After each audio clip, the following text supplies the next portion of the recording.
We very might well see a sports card price melt up. Whoa. But it's not exactly what it looks like, what it seems to be. Stick around.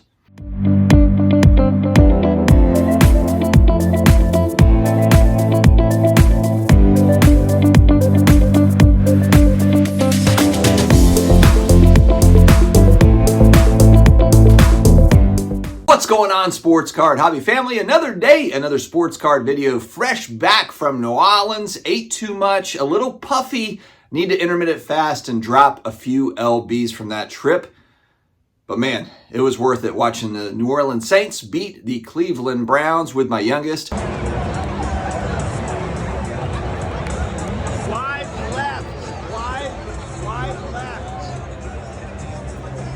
Every time he goes to a game in person, he's been to two, they have just beaten down the other team. So maybe just the secret is that he needs to go to every single game. I dive into today's topic. We've got our Tuesday shoutouts, justcollect.com. You've got a collection that you want to sell, or maybe half your collection. You're trying to figure out what is this stuff worth. Easy appraisal form on the justcollect.com website. And Leighton Sheldon runs a great YouTube channel at Just Collect. Definitely check it out, where he's talking about all sorts of card related topics, collections he's buying. It's a good time. So definitely check out justcollect.com.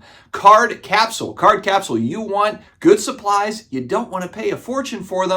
I've got promo codes down there in the video description, in the pinned comments. All the hobby discounts you could possibly need in Card Capsule will be there for you, friends. So definitely check out Card Capsule. PSA. You've been thinking like, man, I want to submit to PSA. You just haven't gotten started yet. Take $25 off on me. SCD25 is the promo code at the billing and shipping screen. SCD25 will give you $25 off your first submission. One card minimum. Send one card, $25 off. It's hard to beat that. To check out PSA. All right, a great YouTube channel for overall finance topics, Clear Value Tax, has had a series of videos that have been coming out that I think are just absolute gold.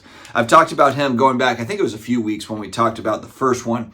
But this one, he's talking about the great melt up is what he calls it. And it's kind of like what we talked about. I've got a theory, had a theory that was affirmed by Clear Value Tax and some of these other channels and other kind of pundits, commentators. Now, again, can't see the future, no idea what's going to happen, but a lot of what this guy talks about, especially in this video, and I'll link it in the video description, it makes a lot of sense to me when you look at kind of what's happening in the U.S. economy and that sort of a thing.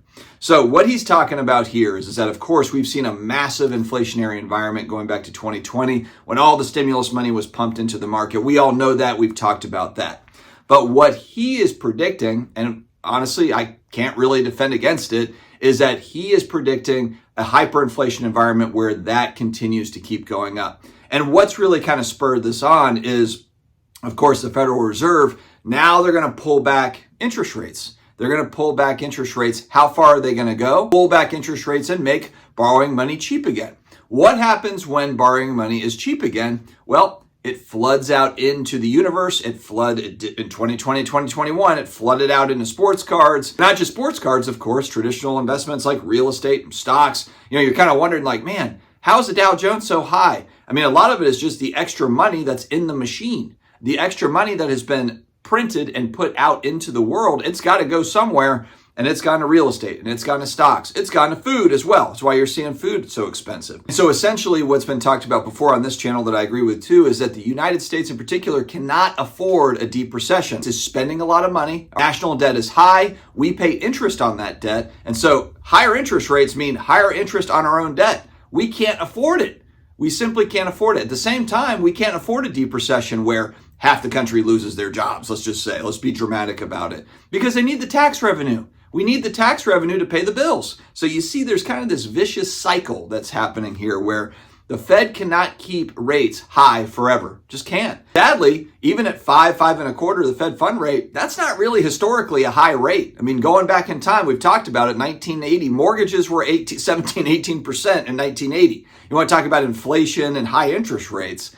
This is wild, guys. This is how bad our debt has gotten to where we simply cannot afford to have a big recession.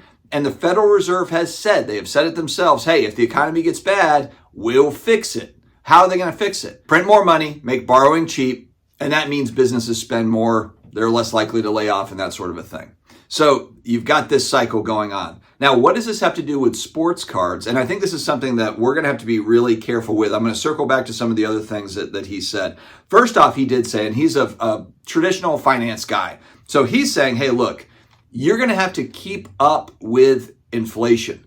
And so it might look like on paper that everything is going great. Stock market numbers are high. Oh, you check the value of your house. It's looking great. Everything's going to feel great. But I think that what we have to understand is that really just accumulating these assets and building, it's just keeping up. So you have to look at this, as he mentioned, this is playing defense. This is like, hey, look, if you're on the wrong side of this, if you're not building assets, it could be trouble down the line, because he does predict an eventual crash. It's just going to happen. What he said is that we've got, he believes, until the end of this decade. So five plus years at least to the end of this decade. So about 5-6 years maybe, but it's coming. Eventually it will come to where this thing has to correct. How badly will it correct? How big will the crash be? Those are all, of course, things that we'll have to see. But what he's saying essentially is focus on stocks, real estate. He doesn't mention sports cards. Gold, silver, Bitcoin. Like, those are the 5 that he's really kind of put out there. And that's really, if you talk to any traditional finance person, they're going to say the same sort of a thing. Maybe because we have put such a huge emphasis. Just going to this past national, it was clear as day to me. Half of the exhibit hall, of course, was the single sellers and all that, so the vintage cards and all that sort of a thing. And then the very loud other side of the exhibit hall was all of the gambling and carnival games, which I know that is fun. And this isn't the no fun league. It's not that we can't go out and enjoy ourselves, but there's such a huge emphasis on gambling, sports betting. However you decide to call this thing here in our sports card world, it's just becoming a bigger chunk of the pie. But gambling / sports betting / breaks / repack / razzes, or whatever the hell all this bullshit is that we've got, it's a double whammy in this environment. Let's say this comes true. Maybe this guy's completely wrong. And maybe what I'm saying is completely not going to happen at all. Gambling, sports betting, and all that stuff, which is becoming a larger part of our overall society. So I'm not just blaming our sports card people that are taking advantage of this. It is going to crush people. It's going to crush people because they're so focused on this gamble and this fun. Not only are you not accumulating assets to keep up with this hyperinflation environment that we could see, but you're losing. It's a double whammy. Not only are you not keeping up, you're just losing right out of the gate. You're losing that money. Now, it's not all about money, obviously. For certain things, vintage Ninja Turtle packs, I think they were like a couple bucks a pack or something. And just enjoy kind of the nostalgia type stuff. Old David Robinson rookie cards. I'm not spending huge money on this sort of a thing, but there's a reason for that. I'm not spending huge money on the stuff that, is just fun to collect. That's different than stuff that you are buying and hoping that it's got some long-term value to it. And a big part of our hobby is that, whether we want to admit it or not, whether you're a vintage collector, whether you're a modern collector, non-sports collector, doesn't matter. A lot of people out here, a lot of dads here, they have families. I'm in their early 40s. If I was 60, maybe I'd have a different tone. It's a lot easier to be a collector when you're 60. You've already made your money. You've got the huge portfolio. You're kind of more in defense mode as opposed to growth mode because you're heading closer to retirement age.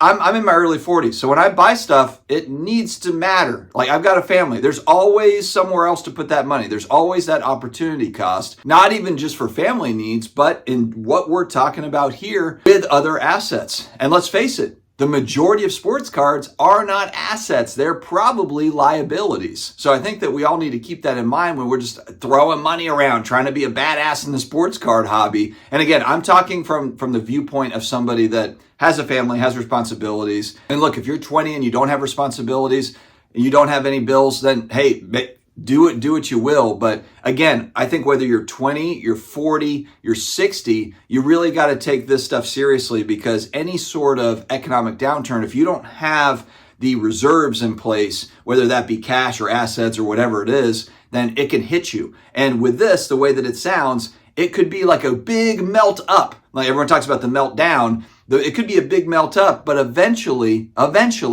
there's going to be a big time correction according to clear value tax. And this is not anything new. A lot of my viewers have said the same thing. I think the thing though we're trying to figure out is the timing of it, because here's what we don't want to happen. And I actually have friends, some family that have done this, is they've put their money on the sidelines. They've seen the stock market rise dramatically. They're like, you know what? Taking gains, moving everything off, and we're just going to kind of sit and let our money kind of sit in a money market account and get that 4% or whatever. And as Clear Value Tax talks about in this video, that 4%, 3-4% that you're getting from a money market, it won't keep up with the hyperinflation. People will say, don't try to time the market. And in this case, we're not necessarily trying to time the market about stuff going up, but trying to time it to where we can maybe move off of some things before the giant meltdown.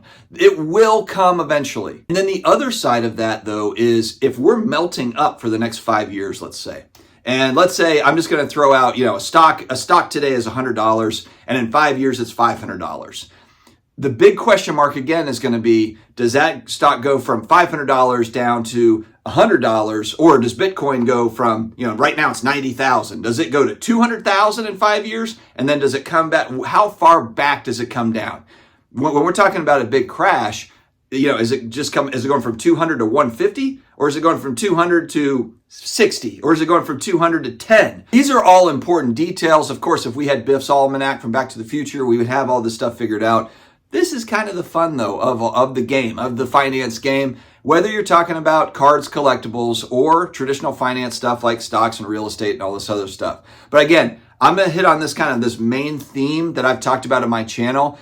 Be extremely, extremely careful with the gambling, sports betting side of this, because while it might be fun for you, it better be amazingly fun for you, because this could be a big issue in 3, 4, 5, 6, 7 years. It might feel like, oh man, sports cards are going up. Certain sports cards are going up. And you're probably going to see a lot of people talking about it on social media. Oh, look, 90s inserts shooting up. And we might think, oh, well, that's because there's that many more collectors, more people are getting in or whatever. It could just very well be this melt up for certain assets with certain sports cards falling into that bucket. And so, yeah, my tone has changed because the industry as a whole, especially on the new product side, it's just shifted to the distribution of breaks and razzes and carnival games. That's really the main focus. That's the main distribution model now. That's really kind of like what we're hyping up and what we're pushing. And so, yeah, I mean, look, maybe it's fun, but it could be an absolutely horrific disaster, depending on how this goes. And so everyone's got to make their decisions on this stuff, just throwing out my feelings like I do. My friends, I hope that you have an amazing day ahead. Stay healthy, stay awesome, and I will talk to you again later.